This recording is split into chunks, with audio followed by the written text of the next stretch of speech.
नमस्कार. आपण आज पटकन होणारी एक रेसिपी बघूया, जी आपण मधल्या वेळेत मुलांना किंवा आपल्यालाही स्वतःला कधीतरी खावंसं काहीतरी वाटतं त्यावेळी खाऊ शकतो आपण.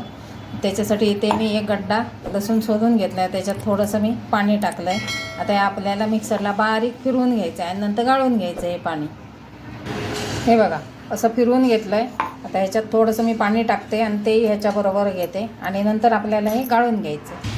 आता ह्याच्यात सगळे मसाले टाकून घेऊया. चवीनुसार मीठ टाकलं आहे, हळद टाकली बारीक, लाल मिरची पूड, थोडासा ओवा घेतला आहे, त्याला आपण क्रश करून टाकूया.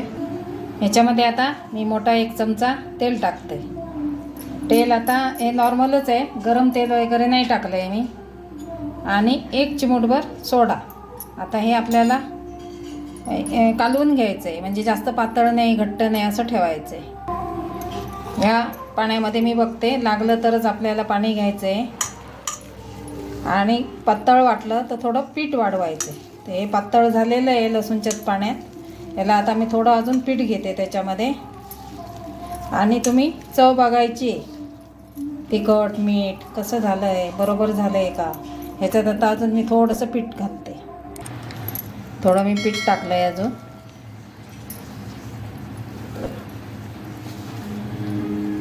हे आपल्याला जास्त पातळ नको आहे आणि फार घट्टही नको आहे, असं आपल्याला भिजवून घ्यायचं. हे बघा, असं आपल्याला पाहिजे. आपलं जे बॅटर आहे ते असं पाहिजे. थोडंसं शेवटी तेलाचा हात लावायचा, कारण ते खूप चिकट होतं, आणि त्याला गोळा करून घ्यायचा. आता हे आपण असं चमच्याने सोऱ्यामध्ये टाकून घेऊया, म्हणजे हात आपले चिकट होणार नाही. आणि चमच्याला थोडंसं तेल लावून घ्यायचं, म्हणजे सहज जातं आहे. नाहीतर सगळे हात आपले बरबटून जातात, भांडे पण खराब होतात. तर असं पाहिजे, जेवढं त्याच्यामध्ये राहील तेवढं आपण हे टाकून घ्यायचं. आणि एकदाच पहिलं चमच्याला तेल लावायचं आहे. तेल आपलं तापलेलं आहे. जास्त कडक तेल नको, म्हणजे तो जळून जातो पटकन.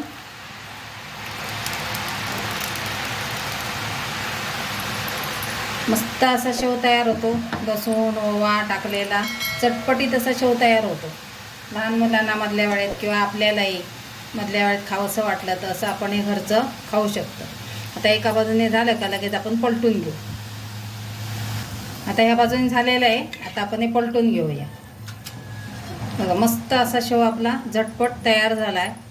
आवडला तर लाईक शेअर नक्की करा. काय आहे, काही जण पातळ पीठ करतात आणि मग ते घालताना सोऱ्यातनं बाहेर पडतं, तर ते पीठ आपलं बरोबर झालं पाहिजे. आता ह्या बाजूनेही झालं आहे, आपण त्याला काढून घेऊया. असं पटपट पटपट होऊन जातं, झटपट अगदी घरातलं खाऊ तयार मुलांसाठी. आता ही पण 2 मिनटं झाली का आपण पलटून घेऊया. ह्याच्यामध्ये तुम्ही तिखट आंबट असं पाहिजे असेल तर थोडीशी आमचूर पावडर पण टाकू शकता, तो पण खूप छान लागतो. थोडीशी ॲड करायची आमचूर पावडर, मस्त अगदी चटपटीत शेव तयार होतो. आता ही आपण काढून घेऊया. बघा, मधल्या वेळचं खाऊ आपलं चटपटीत असं तयार झालेलं आहे. अगदी 15-20 मिनटं मला लागली सगळ्याची तयारी करून पूर्ण करायला रेसिपी. असं पटकन होणारा पदार्थ आहे, तर नक्की ट्राय करा.